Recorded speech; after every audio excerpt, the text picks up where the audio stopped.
Eto na nga, meron akong kwento.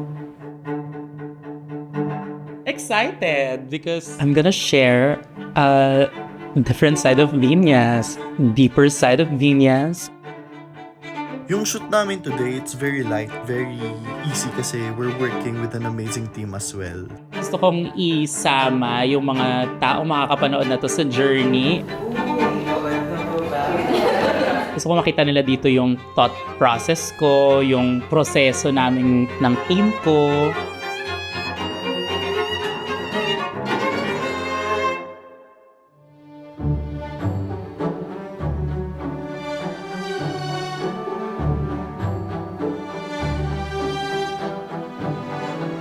I'm excited for our guest today. She is a shining star in the Philippine drag scene. From lip sync battles to sold out shows, she's known for her campy looks and her even bigger talent and personality. For the past 4 years, parang nagpe-prepare na ako for this. Hindi ko alam kung ano yung pinagpe-preparean ko. Hindi ako gumagastos ng sobrang laki sa mga bagay-bagay kasi alam kong may paglalaanan yung ipon ko. Parang ganon. Pero hindi ko alam kung saan. Simula 2001 or kailan ba? 2001? Bata pa ako. Simula 2022, after filming ng Drag Race Philippines Season 1, nagno-notes na ako. Ano yung mga gusto kong ipakita ulit pag nagkaroon ng chance? Ano yung mga... As in, nasa notes ko, parang ito yung gusto kong suotin sa gantong runway. Anong mga atake gagawin natin? Paano tayo magpapawaw sa mga audience? 3 taon, 4 na taon na naipon yung notes ko. Sobrang haba. Tapos bigla na lang akong minessage nung isang beses na tinanong ako ng wow mismo sa WhatsApp. Interesado ka ba na magkaroon ulit na lumaban ulit? Tapos sabi ko, oh my God, ito na yon, Mrs. It. Mrs. It! Yun, Mrs. It!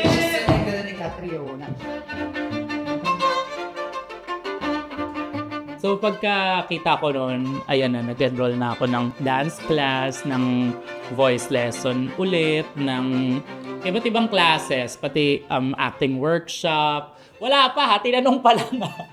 Tinanong pa lang ako kung interesado ako, hindi pa confirm, whatever. Pero sabi ko, ito na yun, laban na.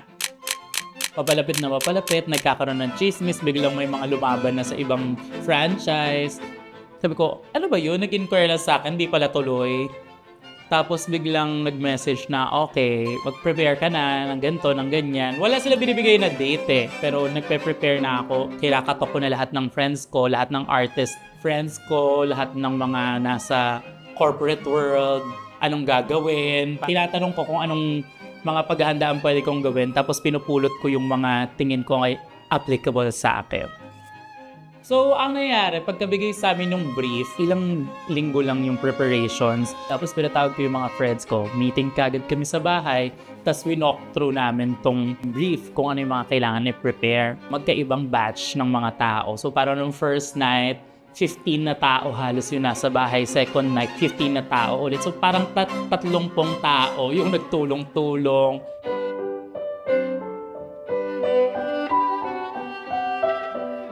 Yun ang pinakamahirap na shoot.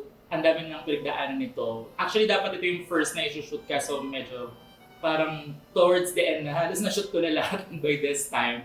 Dahil ang daming location na dapat pag-shootan nito, kaso laging nakaka-cancel ilang beses na. So after months of waiting, ayan, nakipag-collaborate na ako sa ating good friend na photographer na si Charvin. So you'll see him later, kaya sasamahan niyo ako today. Let's go!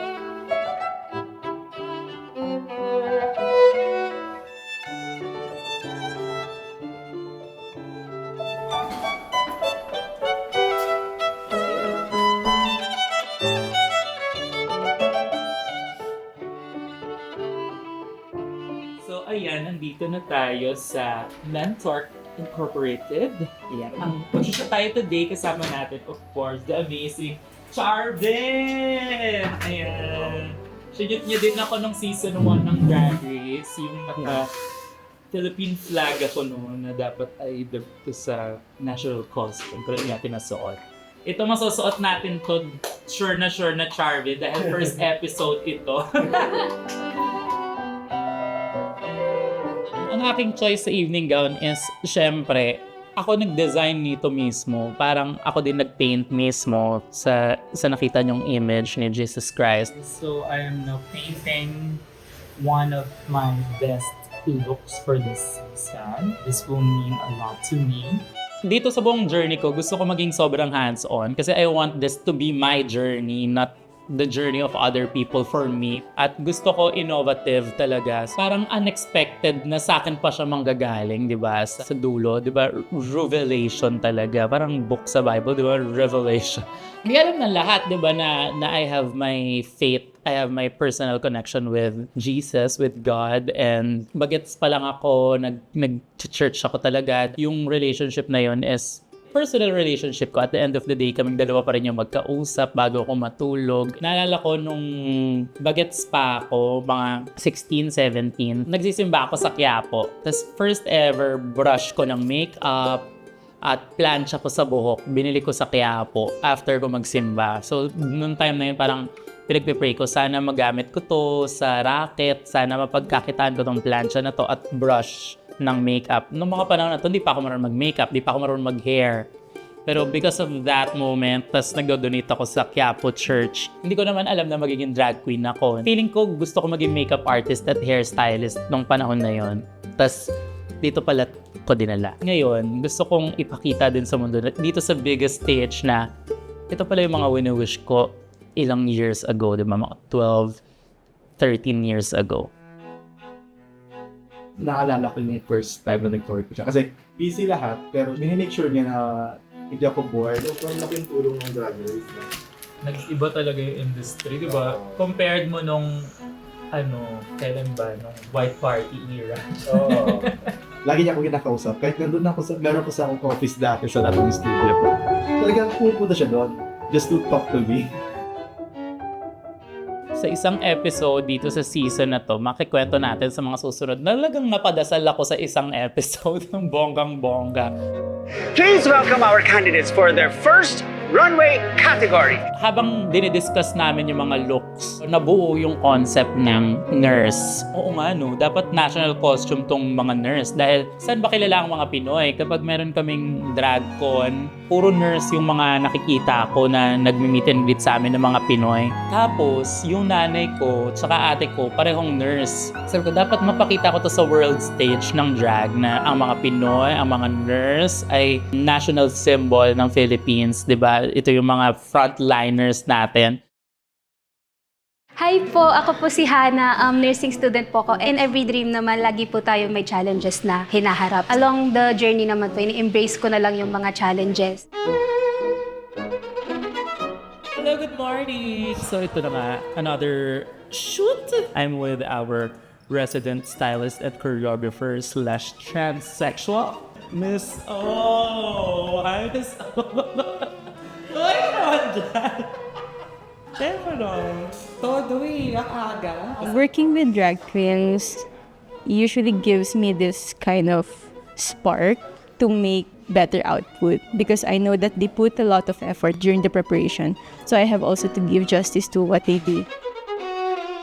Hello po, I am Eman, 2.5 years operating room nurse. Sa Pilipinas, mahirap dahil marami kasing patient actually and konti yung nurses na nag-i-stay and hindi pantay yung workload compared sa parang salary na nakukuha talaga ng nurses here in the Philippines. Universal experience sa mga nurses na as time goes by, ang nagiging dahilan na ng pagpatuloy mo sa pagiging nurse is yung pakiramdam na nandyan ka sa pinaka-vulnerable moments ng patients. No sugarcoating mahirap, pero very fulfilling. Siguro kaya din maraming nurses na nagtitiis kasi fulfilling yung job.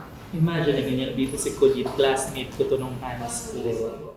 Hi, I'm Charmaine Nicole Chauco. Currently working sa San Mateo Rizal as OR nurse. Masaya ako as a nurse kasi nakakatulong ako pa rin sa family ko. Photography has its own way of telling a story. Hi, I'm John Lim and I am a photographer. Ang malo yung So, Ang bigat kasi yung weight. Tapos hindi ako pwedeng tumingala kasi matatanggal siya. Or ilang hours na tayo? Simula 9 a.m. I'm so honored actually to be part of this. And I know this is so big. Parang nakikita ko na tinutulungan din ni Mrs. Kami mga starting creatives na umarangkada din kasabay niya.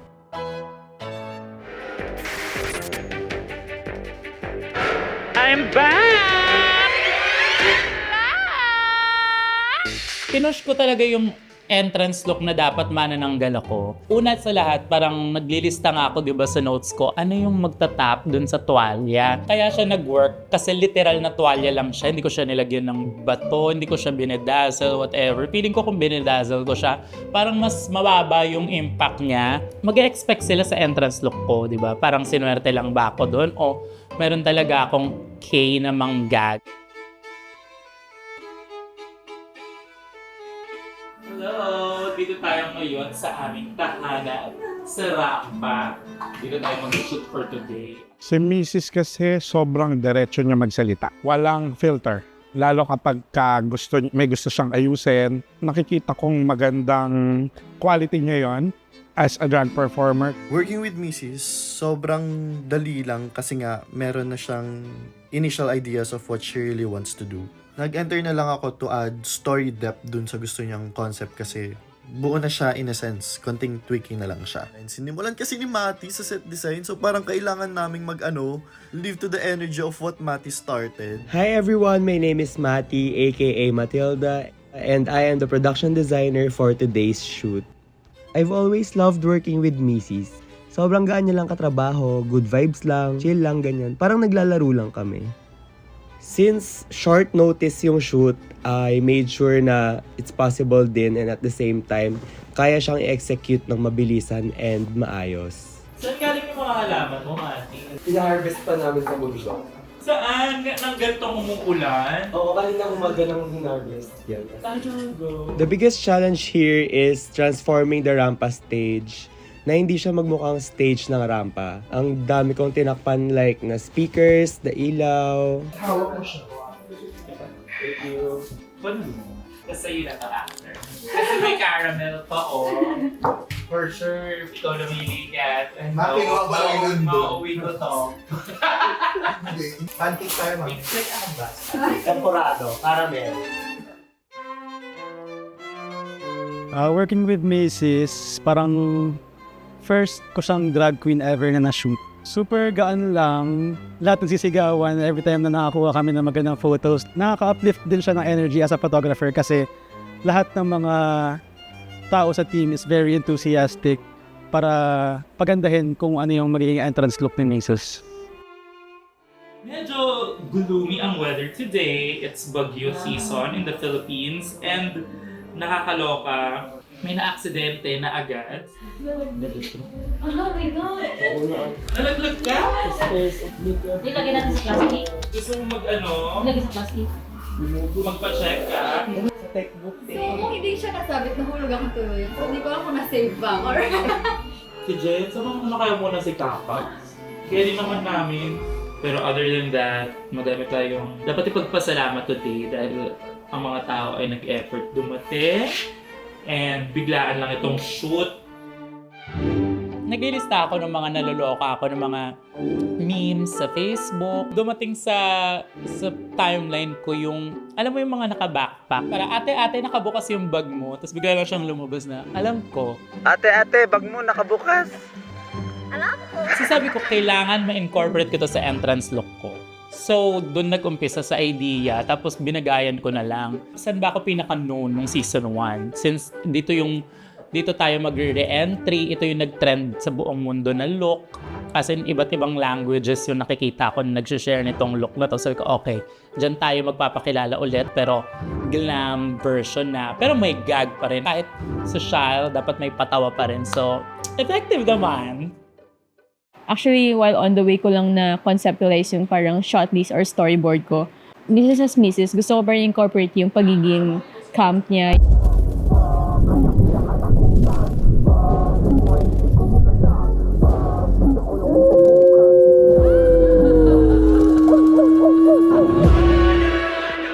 Working with Mrs., ang gusto ko sa kanya is she's also collaborative. May gusto siyang shots or kung gusto niyang mag-take ulit ng another shot for this certain friend, sinasabi niya, hindi siya parang nag-sugarcoat na.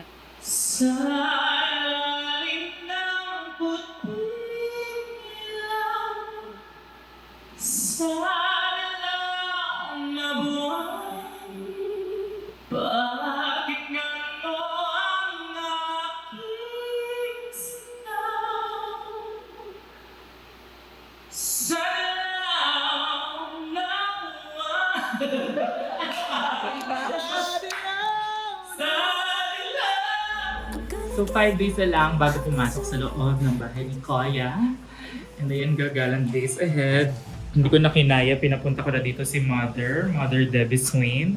Eh Mother! Kaway ka naman dyan. And dyan tutulong sa madami nating noodles pa na natitira. Siya ang habang nag-rehearse ako, nag-gagawin ko takbo-takbo si Mother, may iwan dito sa bahay. Para matapos ang ating mga looks. Pag nagpe-pray naman ako, hindi ako nagsasabi na bigay mo na to sa akin whatsoever. I'm just being grateful all the time. Nagpapasalamat ako na sa opportunity. Ilang araw na lang at tayo ay maglalocking na. And then, so ito yung pinakahuli kong napagawa sa lahat ng looks kasi nagbakasyon pa si Mamshi. Pero, in fairness, ang bilis-bilis niyo gumawa, guys. Thank you dahil may guide ako and hindi ako nalolost or dahil puro ganun lang lagi. Nagpapasalamat lang ako lagi. And dito sa season na to, talagang ang daming kong dapat ipagpasalamat pero sa susunod ko na ikikwento yan. See ya! And you're just what I like. I'm your friend.